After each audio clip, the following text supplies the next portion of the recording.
मैं नरेश दत्त आर्य, भजनोपदेशक, भारतवर्ष से बिजनौर जनपद बहादुरपुर ग्राम से मॉरिशस आर्य रवि वेद प्रचारणी सभा के अंतर्गत आपके बीच में उपस्थित हुआ हूँ। इस कार्यक्रम में आप सभी का स्वागत है। आपने इस कार्यक्रम का नाम अमृतवाणी बहुत सुंदर रखा है, क्योंकि वैज्ञानिकों ने ये सिद्ध कर लिया है, शब्द कभी मरता नहीं है, अमर है। इसलिए वेद कहता है वाचम वदत भद्रया, हम ऐसे वचनों का प्रयोग करें जो भद्र हैं, कल्याण करने वाले हैं, क्योंकि ये शब्द कभी नष्ट नहीं होते। ऐसे शब्दों का जब हम प्रयोग करते हैं तो उत्तम शब्दों का प्रयोग करने से मनुष्य के अंदर उत्तमता आती है, अच्छाई आती है। और जब व्यक्ति अच्छा बन जाता है तो उसी को वेद में कहा है कर्णवंतो विश्व मार्यम, तुम सारे संसार को श्रेष्ठ बनाओ, अच्छा बनाओ। और प्रत्येक कार्य हम मनुष्य को अच्छा बनाने के लिए ही करते हैं। तो पूछा प्रश्न आता है, आर्य किसको कहते हैं? तो स्वामी दयानंद जी महाराज एक पुस्तक लिखते हैं, आर्योद्देश रत्नमाला। उसमें परिभाषा करते हैं जो श्रेष्ठ स्वभाव, धर्मात्मा, परोपकारी, सत्य विद्या आदि गुणयुक्त और आर्यावर्त देश में सब दिन से रहते हैं, उनको आर्य कहते हैं। तो पूछा, ऋग्वेद में बड़ा सुंदर आता है, आर्यव्रता विसृजंतो अधि क्षमी। आर्य वे कहलाते हैं ज्ञानी, सत्यवादी, जितेंद्रिय, दाता, दयालु, नम्रश्च स्यात् आर्य अष्टगुणे भी। जिसके अंदर ये 8 गुण होते हैं उसको हम आर्य कहते हैं, श्रेष्ठ कहते हैं। तो पूछा वो कौन से गुण हैं? तो कहा जो सत्य, न्याय, अहिंसा, पवित्रता, परोपकार, पुरुषार्थ आदि शुभ काम करते हैं, उनको आर्य कहा जाता है। और जो इसके विपरीत वेद के विरुद्ध कार्य करते हैं उसको हम अनार्य कहते हैं।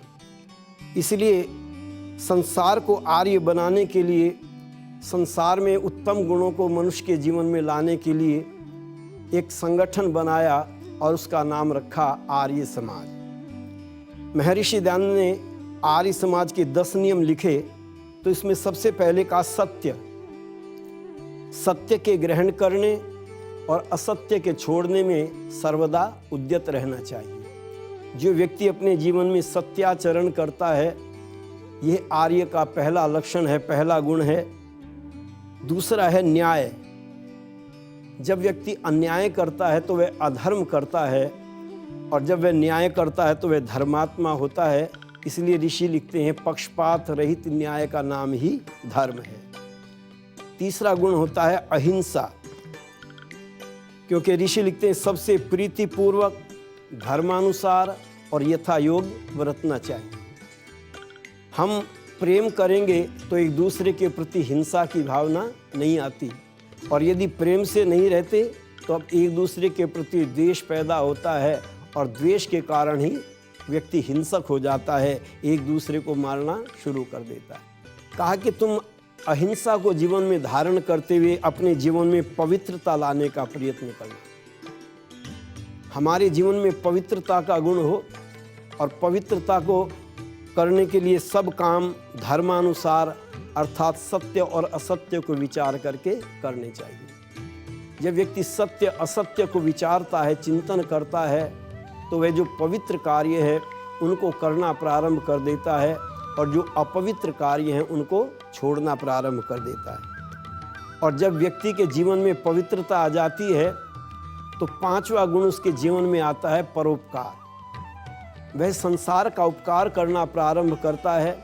इसलिए ऋषि लिखते हैं संसार का उपकार करना इस समाज का मुख्य उद्देश्य है। जब हम संसार का उपकार करते हैं तो संसार में हम भी रहते हैं, हमारा भी उपकार होता है, हमारा भी भला होता है। पूछा कैसा उपकार करें? तो ऋषि लिखते हैं सामाजिक, आत्मिक और शारीरिक उन्नति करने। ये 3 उन्नति हम अपने जीवन में करें। सबसे पहले शरीर को बलवान बनाएं, फिर आत्मा को बलवान बनाएं, और फिर समाज की उन्नति करें, समाज में मिलकर के प्रेम और प्यार के साथ में रहें। और छठा कहते हैं पुरुषार्थ। प्रत्येक को अपनी ही उन्नति से संतुष्ट नहीं रहना चाहिए, बल्कि सबकी उन्नति में अपनी उन्नति समझनी चाहिए।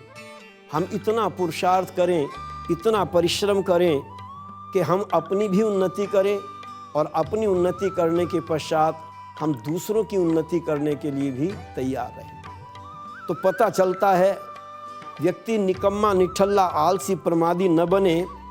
इसलिए आर्य के लक्षणों को समझाते हुए लिखा, वे आर्य ही थे जो कभी अपने लिए जीते न थे। वे आर्य ही थे जो कभी अपने लिए जीते न थे। वे स्वार्थरत हो मोह की मदिरा कभी पीते न थे। संसार के उपकार हित जब जन्म लेते थे सभी, निश्चेष्ट होकर किस तरह फिर बैठ सकते थे कभी। पता चला आर्य वह होता है जो पुरुषार्थ है, जो गति करता है, अर्थात उन्नति करता है, प्रयत्न करता है, पुरुषार्थ करता है। लेकिन कभी कभी पुरुषार्थ करने के पश्चात जब व्यक्ति को सफलता मिलती है तो उसके जीवन में एक दुर्गुण भी आना प्रारंभ हो जाता है, और उस दुर्गुण का नाम है अभिमान। तो पूछा आर्य में और कौन से लक्षण होने चाहिए? तो महाभारत में बड़ा सुंदर आया है, मानम त्यक्त्वा यो नरो वृद्ध सेवी विद्वान क्लीवः पश्यति प्रीति योगात दाक्षयेन हीनो धर्मयुक्तो न दान्तो लोकेस्मिन् वै पूज्यते सद्भिरार्य। महाभारत का प्रमाण देते हुए ऋषि लिखते हैं, सबसे पहले जो अपने मान अपमान की भावना को ध्यान में नहीं रखता, सम्मान कहीं हो तो इतराता नहीं है और अपमान हो तो घबराता नहीं है। जो मान और अपमान दोनों को एक समान समझता है, समत्व भाव आता है जिसके जीवन में, वह आर्य होता है। और दूसरा आता है वृद्ध सेवी, वृद्धों की सेवा करता है। इसलिए हमारे यहाँ पर 5 यज्ञों में एक यज्ञ आता है, पितृयज्ञ। आप देखेंगे कुछ दिनों में यहाँ पर एक पर्व मनाते हैं लोग, पितृतर्पण। पर पितृतर्पण किसको कहते हैं? पितृ कहते हैं, पितर शब्द आता है और वह आपने सुना होगा, पिता जो शब्द है उसी का बहुवचन है पिता, पितरौ, पितरः। महाभारत में आता है, हे कृष्ण, मैं अपने पितरों को युद्ध भूमि में खड़ा हुआ देख रहा हूँ, मैं इन पर शस्त्र नहीं उठाऊंगा। तो क्या अर्जुन मरे हुए को देख रहे थे? जो जीवित हैं उन्हीं का नाम पितर है। और हमारे यहाँ पर अभी श्रावणी उपाकर्म एक पर्व मनाया है। तो पहले ऋषि मुनि लोग जो जंगल से आकर के नगरों में उपदेश किया करते थे, वेदों की कथा करते थे, वेद उपदेश किया करते थे, और जब वर्षा ऋतु समाप्त हो जाती थी तो हम उन पितरों का तर्पण करते थे, अर्थात उनको तृप्त करते थे, प्रसन्न करते थे।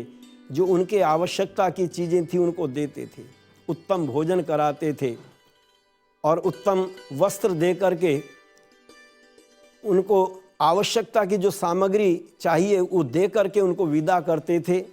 और वे फिर ऋषि मुनि जंगल में जा कर के तपस्या करनी प्रारंभ कर देते थे। ये था पितृ श्राद्ध और तर्पण। पर हमने मरे हुओं को जब से पितर मान लिया, तब से हमारे दिमाग में ये बैठ गया कि ऐसा मरने के बाद करना चाहिए। पर कहते हैं विद्वान, जिसके अंदर विद्वता हो, विद्या को प्राप्त करने वाला, सूर्य के समान तेजस्वी और चंद्रमा के समान शांत स्वभाव वाला जो विद्वान है, ऐसे विद्वानों को श्रद्धा पूर्वक तृप्त करना ही श्राद्ध और तर्पण कहलाता था। अब लोग कहते हैं ब्राह्मणों को खिलाओगे तो पितरों को प्राप्त हो जाएगा, अर्थात विद्वानों को खिलाओगे तो उनसे विद्या का प्रचार होगा, और विद्या का प्रचार होगा तो व्यक्ति श्रेष्ठ बन जाएगा, आर्य कहलाएगा। इसलिए वेद कहता मित्रस्याहं चक्षुषा सर्वाणि भूतानि समीक्षे। हम संसार के जीवों को मित्र की दृष्टि से देखें, क्योंकि वेद कहता है प्रीति योगात, जो व्यक्ति एक दूसरे से प्रेम करता है, स्नेह करता है, वही आर्य कहलाता है, श्रेष्ठ कहलाता है। इसलिए आइए वेद के इस उपदेश को हम अपने जीवन में धारण करते हुए, क्योंकि वेद कहता है कृणवंतो विश्वमार्यम, तुम सारे संसार को आर्य बनाओ, और अच्छा बनाने के लिए ही वेद, उपदेश, कथा, सत्संग, प्रवचन आदि होते हैं। तो ऐसी वाणी हम बोले वाणी ऐसी बोलिए मन का आपा खोए, औरन को शीतल करे आपहु शीतल होए। इसलिए इस अमृत वाणी कार्यक्रम में आपने ऐसे शब्दों का प्रयोग करना है जिससे संसार को लाभ प्राप्त हो, संसार में सुख हो, संसार में समृद्धि हो, और हम अपने जीवन में सुख को प्राप्त कर सकें। इन्हीं शब्दों के साथ आप सभी का बहुत बहुत धन्यवाद।